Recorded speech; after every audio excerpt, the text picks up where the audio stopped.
Robert Sapolsky was my professor when we were students at Stanford University many moons ago, and Robert made a huge influence on my wanting to be a scientist. He was simply the most influential and outstanding, compelling professor at Stanford because of the way he connected with his students and because of his incredible gift at lecturing, which you're all about to witness. And as you might imagine, Robert has quite a number of impressive accomplishments in his career, including the MacArthur Genius Fellow, loads of highly influential scientific articles and research awards. But perhaps one of his greatest accomplishments are the books that have been so incredibly popular and so impactful to so many people that he's written. My personal favorites are The Trouble with Testosterone, A Primate's Memoir, and Why Zebras Don't Get Ulcers, which is the topic of today's lecture. And so let's please all join me in welcoming Dr. Robert Sapolsky to the stage.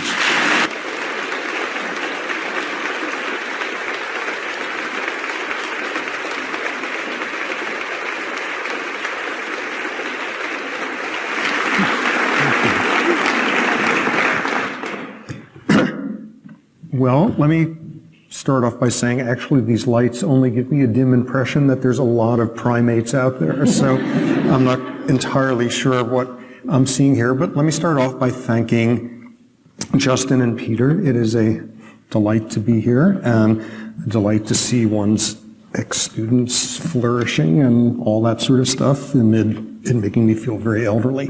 Okay, so let me start off. I just got here a couple of hours ago, so I pretty much don't know anyone here, so I feel empowered to ask all sorts of invasive personal questions of you guys. Okay, how many of you here have a family history of heart disease? Cancer, high blood pressure, ulcers, stroke. Wow, there's a hand there that's not even going down between the questions. Okay, that is not good. How many of you have a family history of somebody with a really bad case of leprosy? No hands. How about that cousin you're stuck sitting next to at Thanksgiving, the one going to the bathroom every 10 minutes because of the dysentery? Not that either. How about that extra special relative who is just teeming with liver parasites the size of your fists?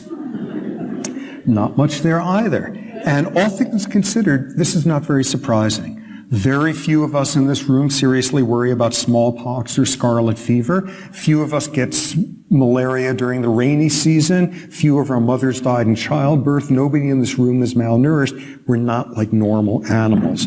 We don't get sick the way normal animals do. We don't die the way they do. Basic normal mammalian death. You drink some contaminated water and you're dead from dehydration 2 days later. And what do? We spend 80 years having our bodies go to hell on us. So we do, oh great, I gotta listen to that for the next hour. This is actually fabulous news because this is westernized disease. For the most part, we are not plagued by infectious diseases, diseases of poor nutrition, poor hygiene. Instead, we live well enough and long enough to slowly fall apart over time. And this is a magnificent advance in the human experience. Okay, just to give you a sense of it, like a little more than a century ago, 1900, what do you think were the leading causes of death in the United States? Tuberculosis, good. What else? Childbirth. If you were a woman between ages 20 and 40, the single medically riskiest thing you could do in 1900 was attempt to give birth. What else was up there?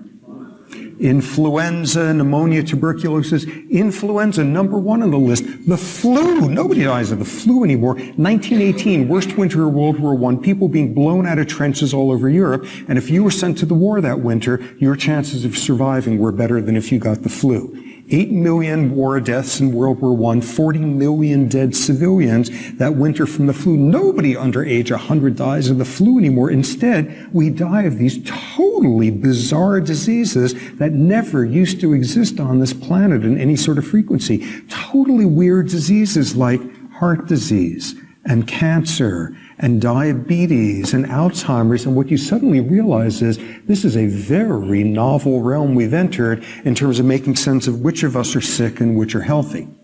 Okay, 20,000 years ago, you're some 20-year-old hunter-gatherer, and you have screwed up big time. You have made a major medical mistake. You've just eaten some reed buck riddled with anthrax. And the medical outcome's absolutely clear. You've got like a 3-day life expectancy.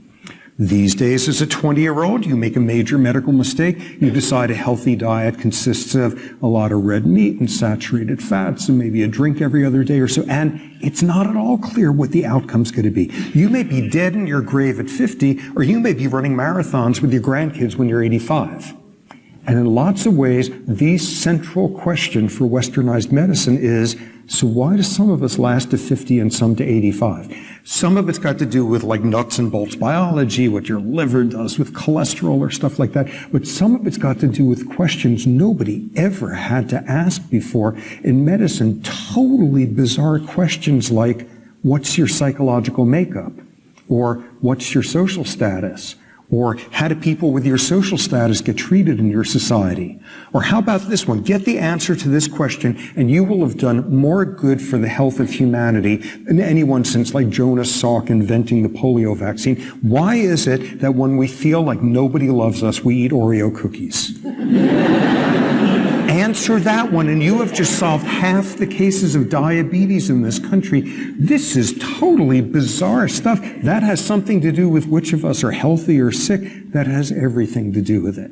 And what we've entered is this very strange world when we look at the diseases that do us in, these diseases of slow accumulation of damage from lifestyle over time. These are predominantly diseases that can be caused by or be made worse by stress. And most of us in this room will have the profound westernized luxury of dropping dead someday of a stress-related disease.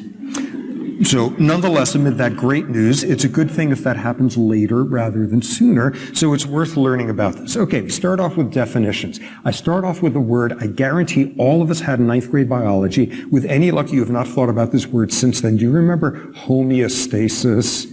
Homeostasis, having an ideal body temperature, having an ideal level of glucose in your bloodstream, having an ideal everything, being in homeostatic balance. A stressor is anything in the outside world that knocks you out of homeostatic balance. You're a zebra, a lion has leapt out, ripped your stomach open, and your innards are dragging in the dust, and you still need to get out of there. This counts as being out of homeostatic balance. Or you're that lion who's half starved to death, and if you don't chase down that zebra successfully, you're not going to survive the night. Short-term physical crisis. And what you do at that point is you turn on the stress response. You secrete adrenaline and 11 other hormones I won't torture you with. What you do is you reestablish homeostatic balance. That's all you need to know about the subject if you're a zebra or a lion. If you're human, though, you got to expand the definition in a critical way. Yes, a stressor can be when your body's been knocked out of homeostatic balance. In addition, a stressor can be when you think you're just about to be knocked out of homeostatic balance. If it turns out that you're right, that's great, an anticipatory stress response. Woo, here comes the elephant. Maybe I'll increase my blood pressure now before it stomps me rather than after. That could be very adaptive. On the other hand, if you think you're just about to be knocked out of homeostatic balance and you really aren't about to be, and you think that way all the time, there are medical ways of describing you. You're being neurotic as hell. You're being anxious. You're being paranoid. You're being hostile. Try to describe global warming to a hippo, and it's going to have no idea what you're getting all upset about. But that's the critical point. We do. The critical point of the whole thing is we turn on the exact same stress response as that zebra running for its life or a lion running for a meal, and we turn it on for purely psychological reasons. And that's the punchline of the entire field. That's not what it evolved for. For 99% of beasts on this planet, stress is 3 minutes of screaming terror, after which it's either over with or you're over with. And what do? We turn on the same stress response for 30-year mortgages. And that's not what it is for. And what we see here is this is why we and other really cognitively sophisticated primates are the ones who get mowed over by stress-related disease. This is a system that evolved for dealing with short-term physical crises, and we turn it on for chronic psychosocial stress. Now, listening to this description, something should seem sort of questionable, though. I'm describing, okay, the stress response. You turn this on. If you're a zebra, you're injured, you're bleeding, you're hypotensive, or if you're the lion, you're starving, you're hypoglycemic. These are very different physical states. And one of the things they pound into your head in biology is your body comes up with a very specific solution for a very specific challenge. If you're hot, you don't shiver. Your body does something very differently than that. Yet here's the stress response, which does the exact same thing whether you're injured, starving, too hot, or too cold. Why should you turn on the same stress response in all these circumstances? And this was a question wrestled with by the guy who's officially sort of the godfather of stress and health. This was an Austrian physician in the 1930s named Hans Selye, who started the whole field because he was very smart and very intuitive and very insightful and very creative, and apparently he was totally lame at handling lab rats. And this is how he started the field. Selye was this young assistant professor. He was at McGill University, Montreal, and he was looking for some research project, and some biochemist down the hall had isolated some hormone out of somebody's pancreas or something. Nobody knew what the stuff does. So Selye decides, that's it, I'm going to figure out the effects of this pancreatic stuff on the body. So what do? You go down the hall, you get a bucket load of the pancreatic stuff from your buddy, you come back, and you start injecting lab rats. And apparently, Selye simply was not very good at handling lab rats. So he's in there every day with the rats, injecting the rats and dropping the rats and chasing the rats, and the rats chasing him, and half the morning with a broom getting him out from underneath the sink. Months of this goes by, and he discovers something amazing.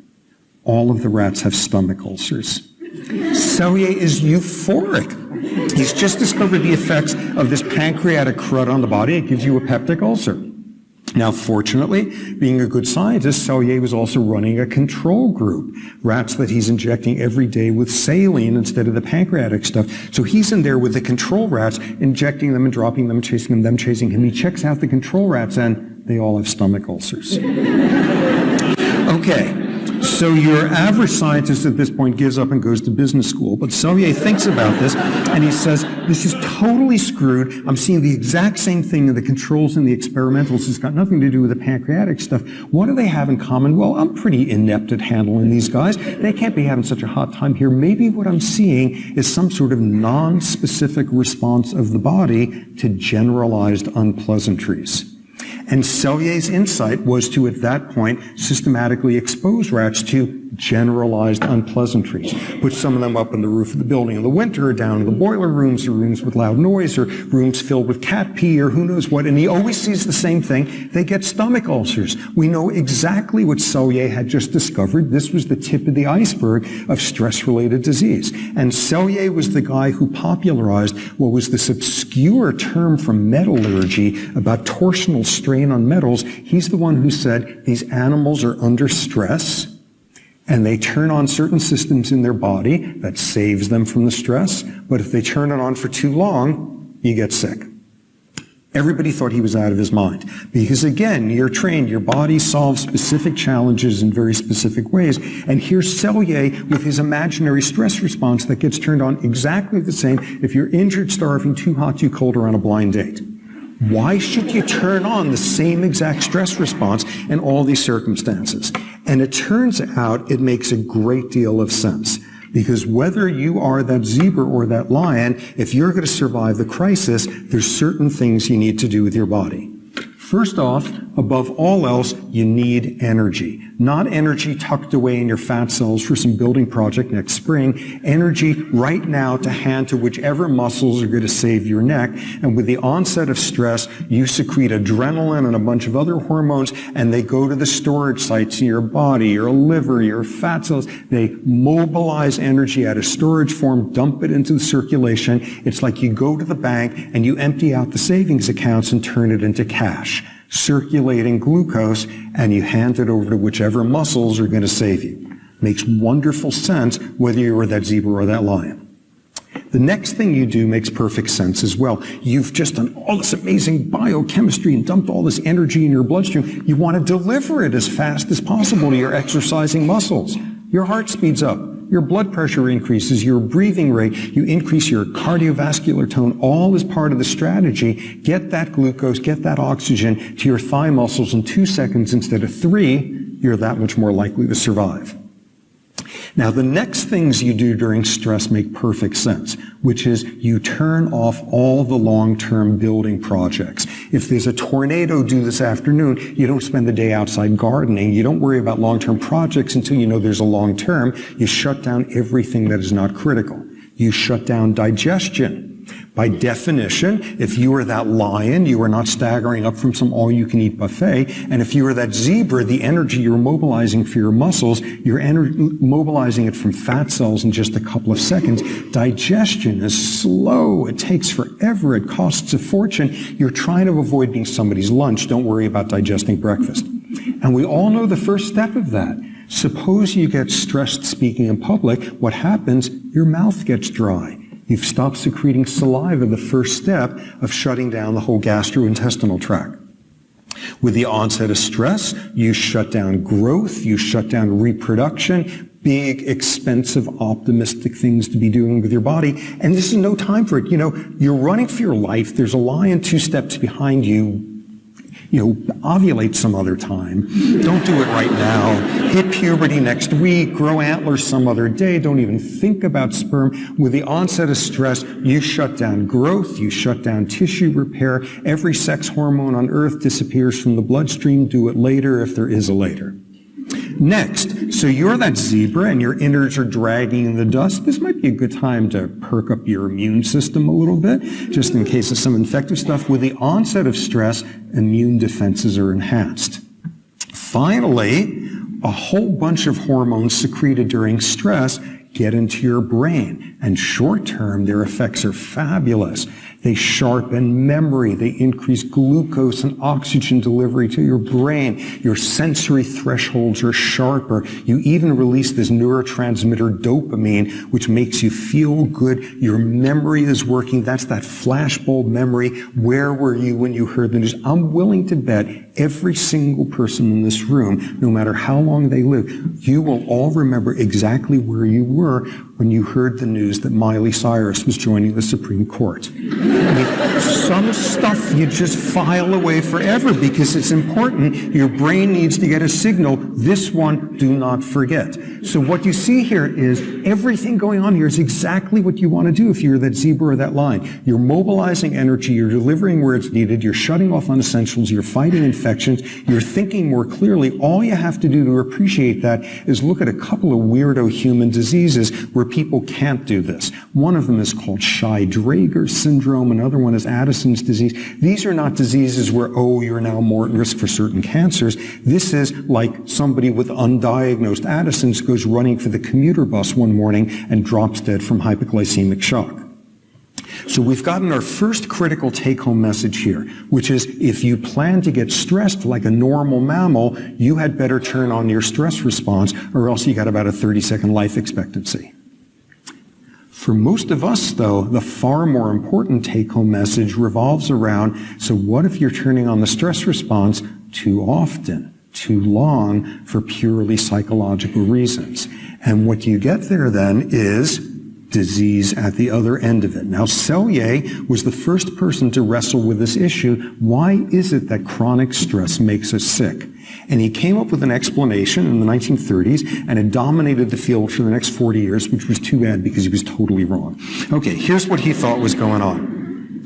Along comes a stressor, knocks you out of homeostatic balance. You turn on the stress response, you reestablish homeostasis, but the stressor goes on for too long. And thus you enter what Selye called the exhaustion phase. You run out of the stress response.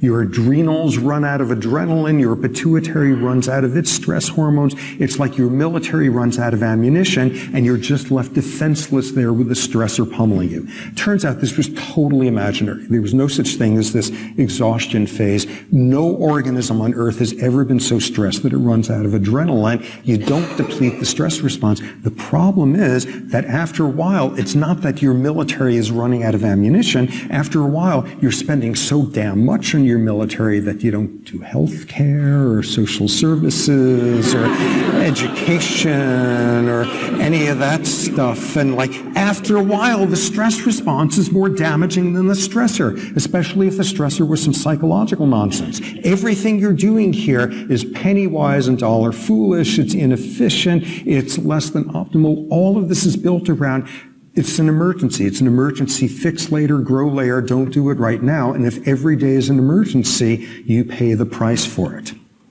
At the metabolic level, mobilize energy because the lion's running after you, no problem at all. Mobilize energy from your storage sites chronically because you're chronically psychologically stressed. And among other things, your muscle mass decreases. Muscle is one of your main energy storage sites. You get atrophy of muscle, myopathy. For extremely complex reasons, you're using your energy really inefficiently. For insanely complex reasons, you're now more at risk for adult onset insulin-resistant diabetes. Now, adult onset diabetes is one of those interesting diseases that our great-great-great-great-grandparents never even dealt with. This is a disease of getting older in a typically westernized way, putting on weight, getting more sedentary, and everything down to the molecular level that goes wrong in your cells with adult onset diabetes. Stress exacerbates the process. Same punchline at the cardiovascular level. If a lion is chasing you and your blood pressure is 180 over 120, you're not suffering from high blood pressure, you're saving your life. On the other hand, if your blood pressure is 180 over 120, every time you're stuck in traffic or something, you're not saving your life, you are suffering from stress-induced hypertension. And you do that chronically enough, and you're going to damage your cardiovascular system. Okay, 30 seconds on stress and heart disease. What's the scenario we all know about? Guy gets horrible news and he's wailing about something and he suddenly clutches his chest in pain, keels over dead, sudden cardiac arrest. This has never happened. This is like a movie plot. This never occurs in real life. Instead, what actually happens requires you to have like arcane knowledge of high school physics explaining why like toilet bowl plumbing wears out after a while. You got a tube and you got fluid moving through the tube, and by definition, if the fluid is moving through with more force, elevated blood pressure, you begin to get fluid turbulence pounding away on the walls of your blood vessels, causing little bits of pitting and scarring and tearing, and then you get inflammation there, and then that's exactly where like glucose and cholesterol and fat wants to glom onto to clog your arteries. Where's the glucose and cholesterol and fat coming from? That's the stuff you're mobilizing into your circulation in the previous slide. So you get this synergistic double whammy here between the metabolic stress response and the cardiovascular, setting you up for the #1 killer in this country, cardiovascular disease. Now, this link between stress and heart disease is so solid that it accounts for the most famous personality profile in all of medicine.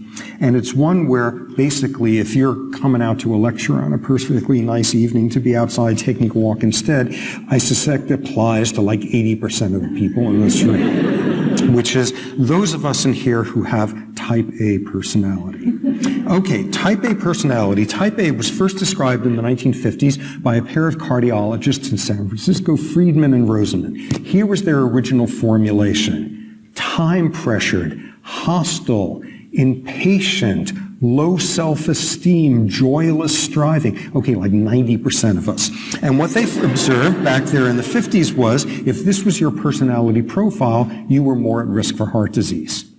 Cardiologists hated these guys. You're some like Eisenhower cardiologist, and all you're thinking about is like blood lipids and heart valves, and here are these guys saying, no, you need to sit down your patient and talk to them. Christ, who wants to talk to their patients and talk to them and say, okay, so suppose you're in the supermarket and you pick the line that's moving slowly. Do you go berserk at that point? That's got something to do with heart disease? Total resistance to the concept. And it wasn't until the 1980s that enough studies had been done that it became clear type A is for real big time.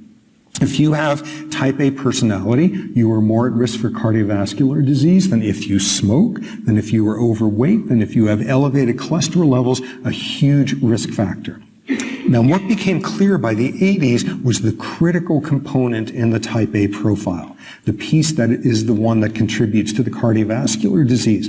And it's a term now that is used in the field if you have toxic hostility. Toxic hostility, this attributional style where everything that happens around you is proof that they're out to get you more than everyone else, and the only thing to do is watch your back 24/7 and keep a knife ready. This is the style where you're in the supermarket and you've picked the slow line and you want to kill the son of a bitch kid behind the cash register. Come on. How do you know I have a 1 o'clock meeting trying to screw me up? No, don't ask the old lady how she is today. Come on. I'm going to die someday. If this is what you're doing, instead of checking out the Elvis sightings in the National Enquirer, your blood pressure is going to go up. And if this is what you're doing every time somebody could have held the elevator door open for you but didn't, if you're doing this 40 times a day, you're going to pound away at your blood vessels set up for cardiovascular disease. And these days, the main question in that field is, insofar as you are toxically hostile, what's worse for your heart? Expressing those toxic emotions or keeping them repressed inside? What's clear is expressing them is worse for everybody else's cardiovascular health, but what is the cost of repressing strong physiological emotions? So that's an area of a lot of ongoing research. Okay, so that's stress and heart disease.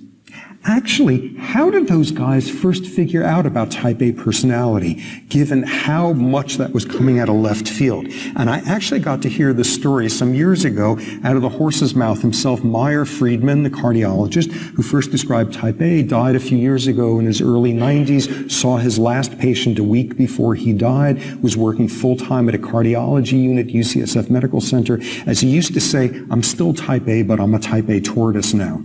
And here's the story he would tell.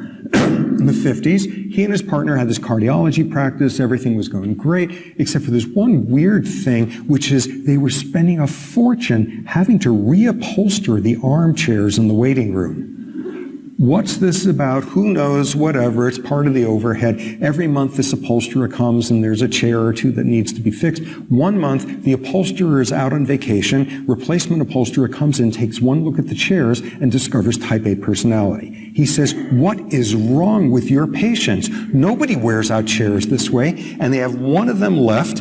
And as you can see here, the front 2 inches of the armrests and the seat cushions are totally shredded, and the rest of the chair is perfectly fine. It's like every night there's like dwarf beavers in there clawing away at the chair. What is this? This is the type A profile. This is somebody with type A personality. This is what they do to a chair when they're waiting in the waiting room with their cardiologist to hear if there's bad news or not. This is not just figuratively, but literally sitting on the edge of your seat and squirming and clawing and all of that. This is what somebody who's type A does to a chair in that circumstance. Okay, so what happens at that point if science is working right? And Friedman should grab him and like, good God, man, what you've discovered, or like midnight conferences between upholsterers and cardiologists, or teams of idealistic young upholsterers sweeping across America and coming back with the news that no, you don't find chairs like these in podiatrists' offices. That's what should have happened. What happens instead, here's where 90-year-old Dr. Friedman starts looking all sheepish. He says, I told my nurse, get this man out of here. I'm this important cardiologist. I can't waste my time with him. Give him this damn check. Get him out of my face. He was too type A to listen to the guy. And it wasn't until about 5 years later that he collaborated with these psychologists, and back came the type A profile, and they said, oh my God, the upholsterer, he was right. To this day, they have no idea who that guy was. Now let's see, it is late afternoon in San Francisco. I'm willing to bet there's some bar in San Francisco right now where there's like this 110-year-old retired upholsterer, and get this guy going, and he's going to go on and on about how he discovered type A personality, exactly what occurred. So one of the dark chapters in my profession. Okay, moving on, digestion. Shut down your digestive system for 2 minutes running for your life. It's not a big deal. Shut it down chronically, and there's all sorts of gastrointestinal disorders you're more at risk for. Most famously, Ulcers. Back to Selye in the 1930s, the first stress-related disease. Stress causes ulcers, canonical knowledge. Everybody knows this. And then about 25 years ago, there's this revolution in ulcerology. Turns out there's a bacteria called Helicobacter pylorus. Turns out the bacteria is responsible for about 90% of ulcers in the West. It gets into your stomach, it generates oxygen radicals and blows holes in the walls of your stomach. It's a bacterial disorder. This was an enormous contribution. The two guys who discovered it gets the Nobel Prize. Amazing. The evening this is announced, every gastroenterologist on earth goes out that evening and celebrates. This is the greatest news they've ever heard because they're not going to have to sit down their patients and make eye contact and say, if you have any stress, it's got nothing to do with stress. Here's some antibiotics. Get out of my office. It's got nothing to do with stress. It's got everything to do with stress because only 10% of people with the bacteria get the ulcer. You've got to have the bacterial risk factor, but you've got to have a lifestyle risk factor overlapping as well, stress. Stress does not cause ulcers. The bacteria does. What does stress do? When you got an ulcer beginning to start, your stomach's reasonably good at repairing it, at rebuilding the wall there before the ulcer gets troublesome unless you're chronically stressed. And every day your stomach walls are saying, do it tomorrow, do it tomorrow. It feels like we're being chased by a predator. Psychological stress shuts down the reparations there. So here we have a classic example of interactions between the organic causes of disease and the psychogenic. Stress is still very relevant to making sense of ulcers. Next, growth. Shut down growth for 3 minutes while you're running for your life. Not a big deal. Our theme by now, shut it down chronically. This can be problematic, especially if you were a kid. All kids are big long-term building projects. And if for reasons of psychological stress, you keep saying, do it tomorrow, do it tomorrow, you can impair growth. And at an extreme, you have one of the truly bizarre outposts of medicine, a disease of kids who stop growing for reasons purely of psychological stress, known as psychogenic dwarfism, psychosocial dwarfism, stress dwarfism. These are kids who are years behind the normal growth rates, and there's no disease. They're not malnourished. There's no parasites. You check their bloodstream. There's like no growth hormone. You give them synthetic growth hormone. Nothing happens. The whole system is shut down. And at that point, you start poking around in their background, and often out comes some appalling psychological stressor. And the amazing thing is, get them out of that stressful setting, technical term, do a parentectomy on them, and growth will resume at that point. This is incredibly well understood how this works. Open up any textbook of endocrinology, go to the chapter on growth, and I guarantee there will be the obligatory picture of the stress dwarfism kid. You know, those pictures of stunted kids, like naked in front of the growth chart with a rectangle over the eyes, and turn the page, and I guarantee there's the obligatory follow-up picture. The kid in a different environment 2 years later, he's like 6'14", he's playing for the NBA. It's everything's, you know, there's still the rectangle and nakedness, but everything else gets better. And what you see there is, this is the system with an amazing capacity to recover. Remarkable cases of this. For example, this was a case report a few years ago. This was a child brought in from an extremely abusive psychological setting into New York Hospital with stress dwarfism, and is documented in the paper. At the time he came into this pediatric unit, 0 growth hormone in his bloodstream. Over the next few months, he became very close with one nurse there, and this was like the first normal emotional relationship of his life. After a couple of months, normal growth hormone levels for his age. At that point, the nurse goes on vacation. By the end of her 2-week vacation, he's back down to 0. Nurse comes back. A week later, he's back up to there. Think about this. The rate at which this child was depositing calcium in his bones could be entirely predicted by how safe and loved he was feeling in the world. You can't ask for a much better example of what's going on here affects every outpost in the body. Now, the issue with stress dwarfism, amid people understanding exactly which hormones are doing what, the issue, of course, becomes how common is this disease? If you were shorter than average and you were not obviously malnourished as a kid, are you a victim of stress dwarfism? Did your parents do that to you? No, this is not like, oh, very stressful childhood, we were moving all the time. This is not like acrimonious divorce. This is nightmare psychopathology. This is the police and the social workers breaking down the door of an apartment and finding the kid chained to the radiator and smeared in excrement and just nightmare stuff, and get the kid out of that setting, and there's recovery. The clinical consensus is this is a once-in-a-career disease that you see extremely rare. Except it's not so rare. It pops up all over the place. Kids in war zones, kids in areas of civil strife. A research assistant of mine and I think we've got the data to show that kids who wound up in the Japanese-American internment camps in World War II had mild stress dwarfism. It pops up all over the place. One classic study in the 60s, looking at rites of passages from cultures all over the planet. Rites of passages, in one culture, they take you out of the desert and stake you down and cover you in poison ants. In some other culture, you play the piano for your grandmother and her friends, or whatever's done in your tribe.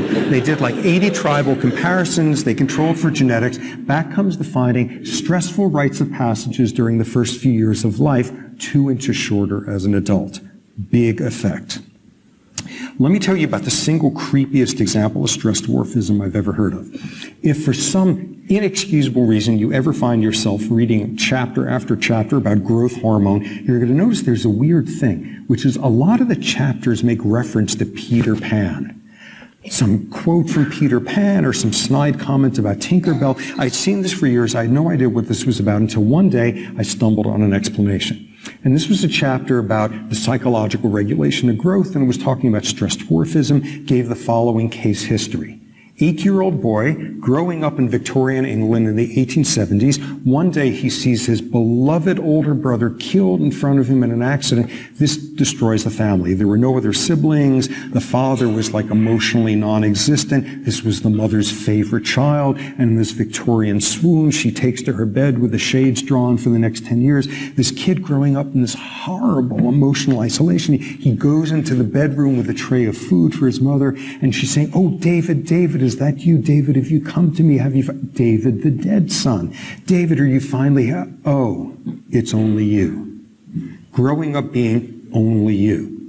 Apparently, the only thing she ever spoke to him about was this idea she grabbed onto, which was, if David had to die, he'll always be my perfect little boy who never grew up and became a man who didn't need his mother anymore. He'll always be my perfect little boy because he didn't grow up, didn't grow up, didn't grow up. This kid hears this with a vengeance. Middle-class family, no evidence of disease or malnutrition. Boy stops growing there at age 8, lives to age 60, 4'10" as an adult, unconsummated marriage. Incredible example of stress dwarfism. And then the chapter concludes by informing us that as an adult, this was the author of the much beloved children's classic Peter Pan. This was J.M. Barrie, the guy who wrote Peter Pan, who was incredibly screwed up. This guy, all he did was crank out book after play after novella about boys who die and come back as ghosts and marry their mothers. His private journals were full of sadomasochistic fantasies about little boys. This guy spent the rest of his life dealing very unsuccessfully with his stress dwarfism. So think about that the next time you see Johnny Depp up on a movie. Okay. Next, reproduction. Your gonads are not going to be working very well if you are chronically stressed. If you are a female mammal of virtually any species, if you are chronically stressed, your cycles will become irregular, lengthened, they may stop altogether. Stress-induced amenorrhea, stress-induced anovulation, and people understand exactly how those work, which hormones are working at the brain, at the pituitary, at the ovaries, at the uterus to shut things down. Let me tell you about one of those steps, because it's got to do with a very weird thing that female mammals do, including human females, which is they secrete a certain amount of male sex hormones into the bloodstream, hormones that are related to testosterone, androgen-type hormones. They come out of the adrenal glands, not a ton of the stuff, maybe 5% the levels you would see in the male. Nonetheless, you got to get rid of it. Unfortunately, female mammals come with this enzyme in fat cells that takes circulating androgens and does biochemistry 101 and converts them to estrogens. Great, perfect, problem solved, everyone lives happily ever after. What if you're stressed? What if you're stressed like the locusts have come and eaten your crops and you're subsisting on 800 calories a day? What if you're slowly starving? Your fat stores are slowly getting depleted. And at some point, you have too little functional fat cells to do the androgen to estrogen conversion. One problem is there's now a little bit less estrogen in the bloodstream. Bigger problem is the androgen levels build up there, and that shuts down every step in the system. That's why starvation shuts down ovulation. That's why voluntary starvation, anorexia, does the same.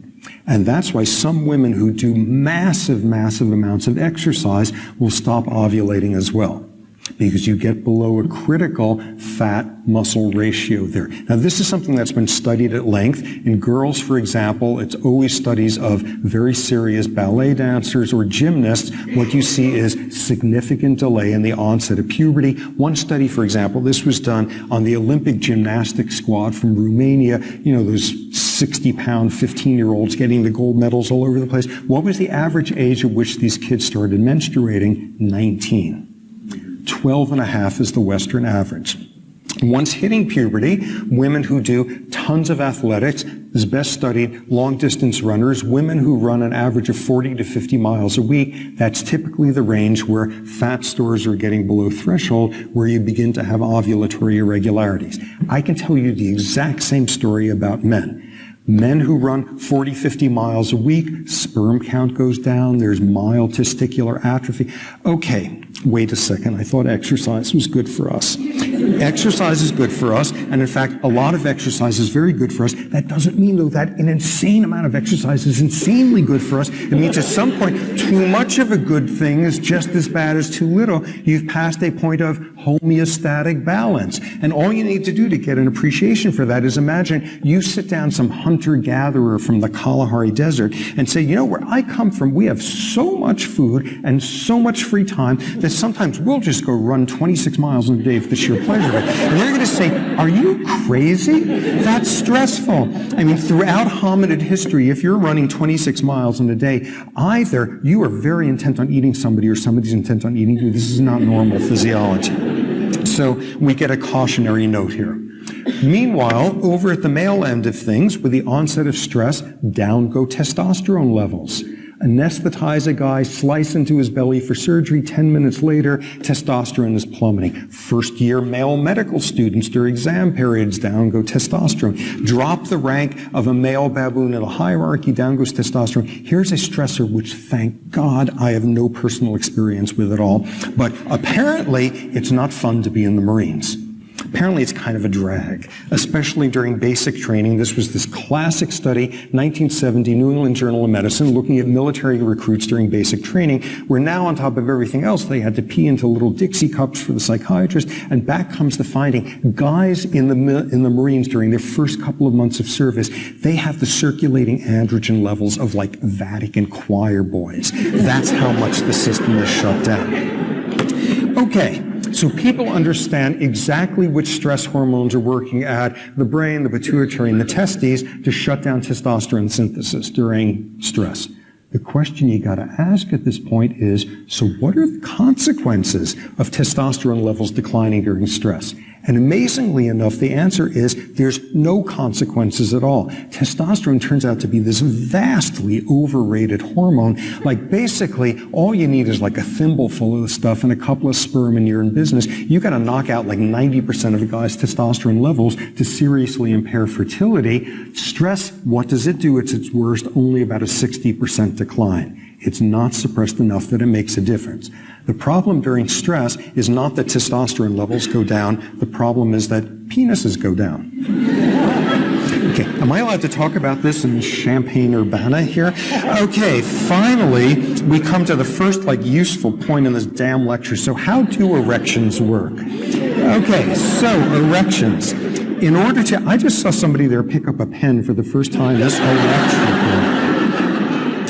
Okay, so how do erections work? In order to have an erection, you gotta have a spinal cord. Now, most of what your spinal cord does is totally boring and make you shake hands and sign checks and foxtrot or who knows what. But then there's the part that does the good stuff. The stuff you normally don't have any control over. Stuff that is automatic, like goose flesh and orgasms and pupillary contractions and blushing, things that are automatic and thus run by the automatic nervous system, also known as the autonomic nervous system. Now, the autonomic nervous system comes in two halves. First half, sympathetic nervous system. Emergency, arousal, adrenaline, stress response, all hell breaking loose. Second half, the parasympathetic nervous system.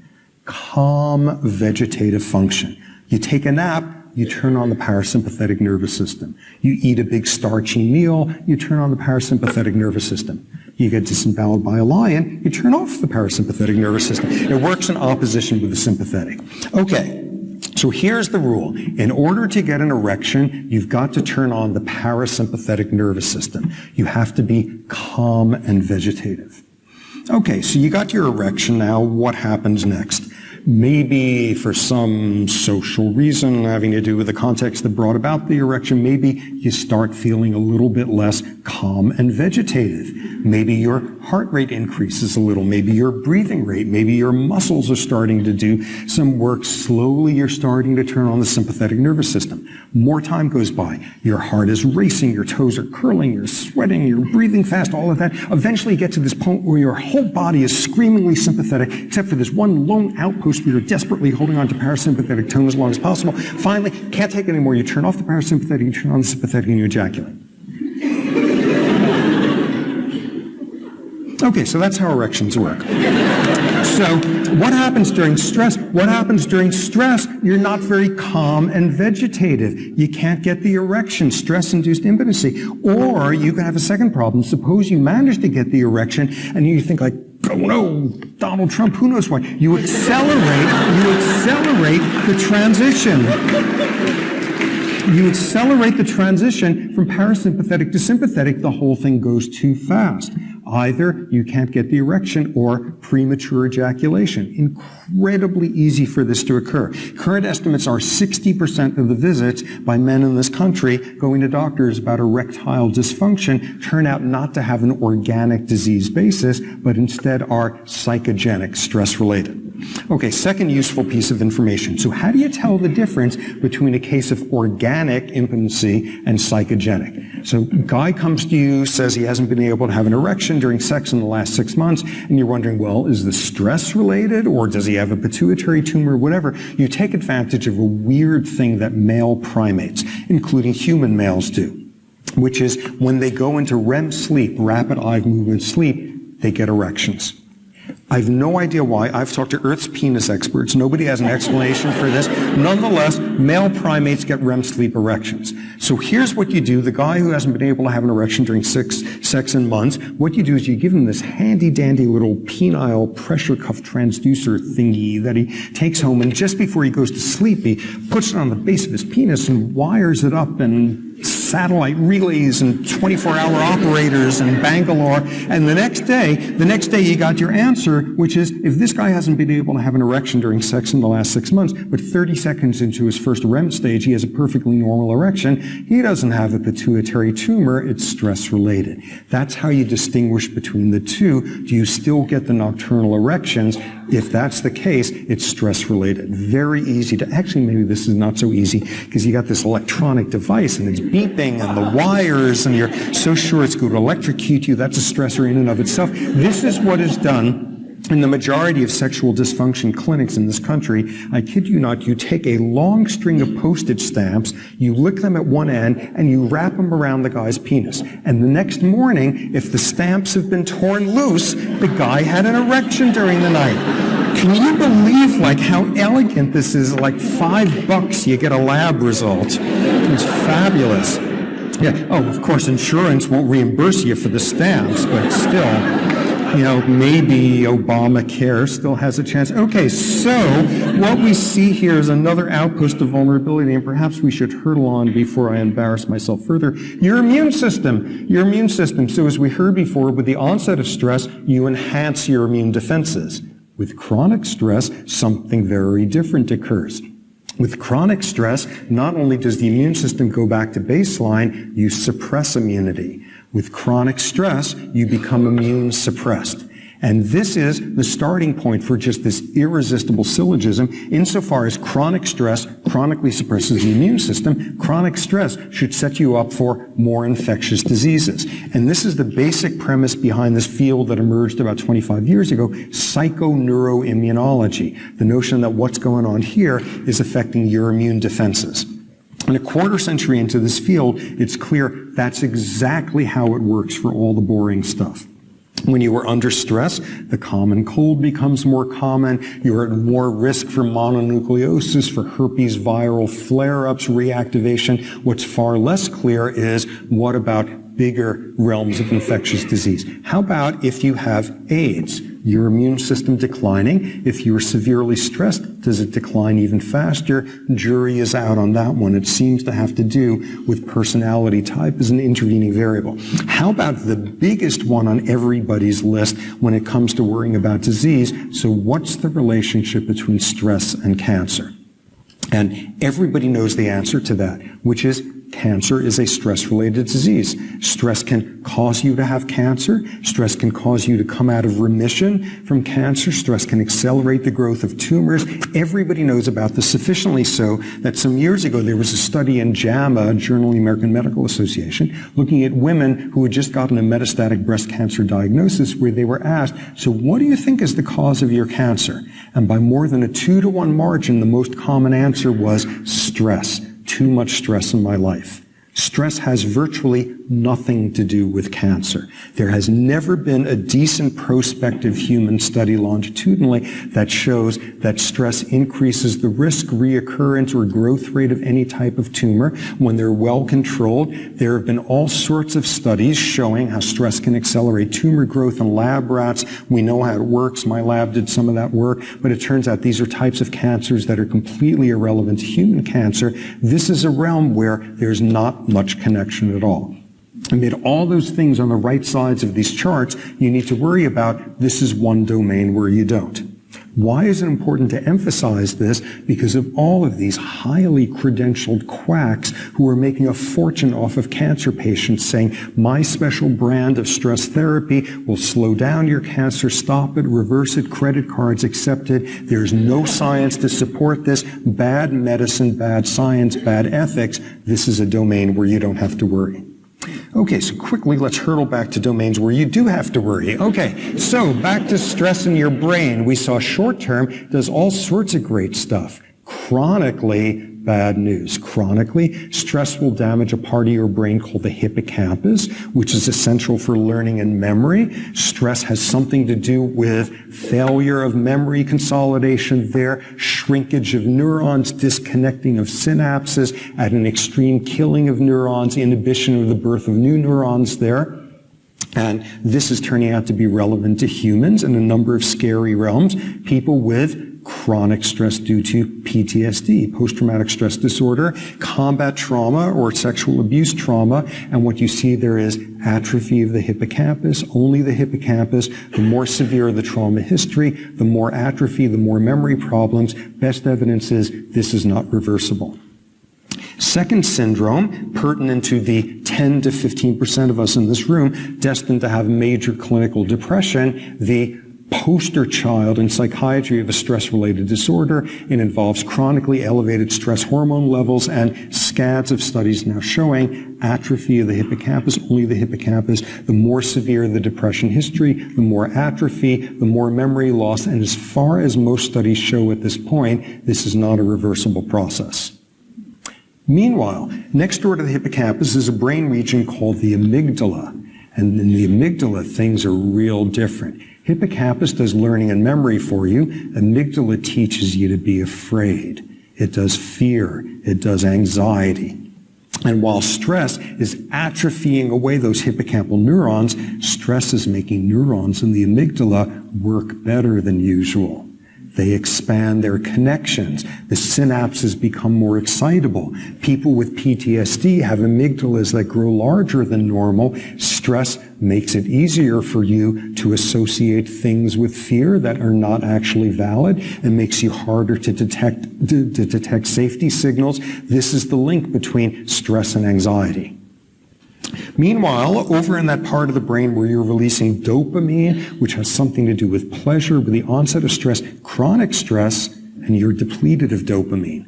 What is this setting us up for explaining the link between stress and depression? The defining symptom of depression is anhedonia. Hedonism, the pursuit of pleasure, anhedonia, the inability to feel pleasure. This is the neurochemical link why chronic stress is a major precipitating factor for depression. So, okay, if you're still awake at this point, you should be depressed as hell. Okay.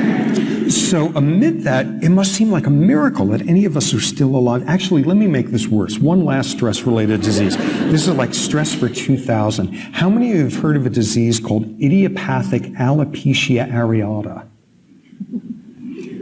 Okay, a few heads. This is the profoundly rare state of somebody being so traumatized by something that over the next few days, their hair turns white and falls out. This is for real. People understand like what the immune system is doing to the hair follicles there. It's for real. It's a once in a career disease, but nonetheless, this is for real. Look at this. You're chronically stressed. You get high blood pressure. You get diabetes. You get flatulent. Your sex life is ruined. Your brain gets damaged and your hair falls out. How is it any of us are still functioning here? Why haven't we all collapsed into puddles of stress-related disease? And the critical thing is, most of us don't. Most of us cope. And what's been clear from the first day of the field with Cellier is some individuals cope with stress better than others.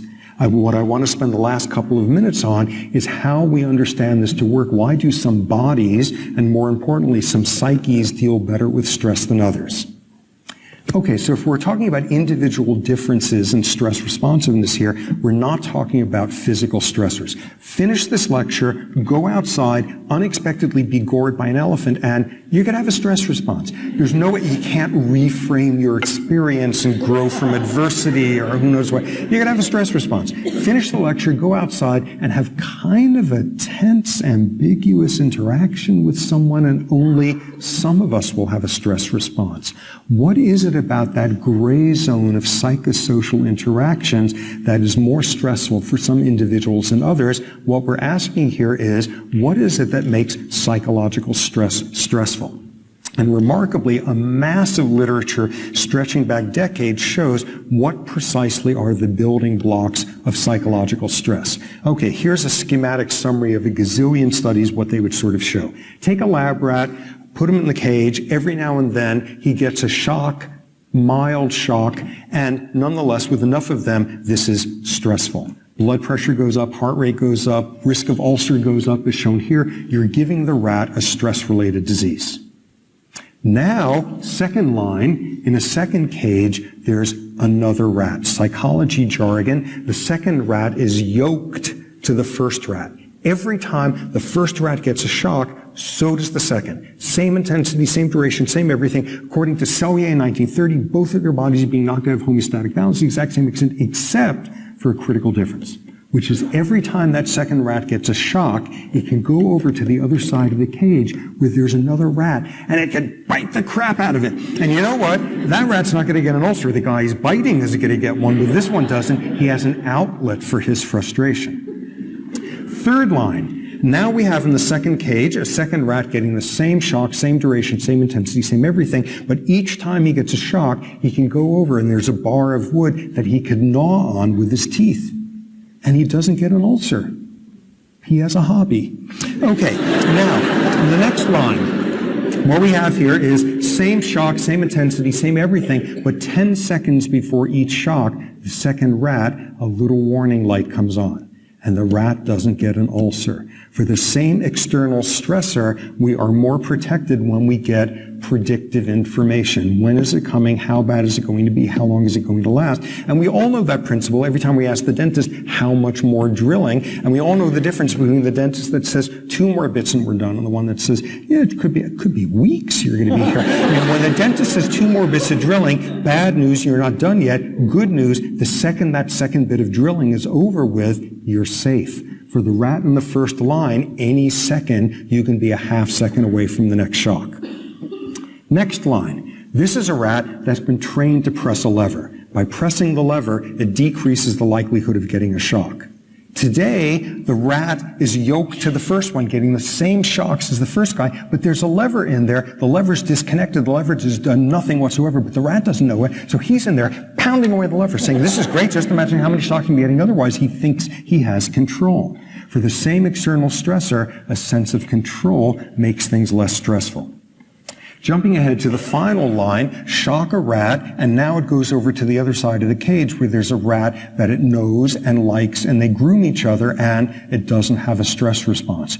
Wow, science has finally proven that friends are good for your health. Science has proven this big time. When you look at all of behavioral medicine and all of health psychology, there are 2 of the biggest predictors out there as to mortality rates across all diseases. The first one taps into every one of the factors on the slide, which is never, ever make the mistake of being born into a poor family, because your health is going to pay for it the rest of your life. The link between health and socioeconomic status, very heavily mediated by stress. The second biggest predictor is, if you got a choice in the matter, don't be socially isolated. When you look at the extremes of social isolation versus social affiliation, significant others, small group of friends, community group you're intensely involved with, for the same disease impact, almost a 3-fold difference in mortality rate. And that's after you control for stuff like, people who live alone just eat Cheetos for dinner and nobody to remind them to take their meds. Control for that, and social isolation is an aching stressor for every primate out there, including us, and a huge health risk factor. So what is it that makes psychological stress stressful? For the same external misery, you are more likely to feel subjectively stressed, more likely to turn on a stress response, and more at risk for stress-related disease if you feel like you have no control, no predictability, no outlets for the frustration, if you interpret things as getting worse, and you have nobody's shoulder to cry on. And basically, this is the place to stop. Because again, none of us are getting ulcers because we're being chased by saber-toothed tigers. None of us are ever going to have to wrestle people for canned food items and bombed out supermarkets. Instead, we are going to have this luxury of living well enough and long enough amid our psychological stressors to pay the medical cost. And that's the critical point at the end. To the extent that we are smart enough to have invented these psychosocial stressors and then stupid enough to have fallen for them, we all have the potential to instead be wise enough to keep them in perspective. So on that note, thank you for your attention and good luck with your stressors.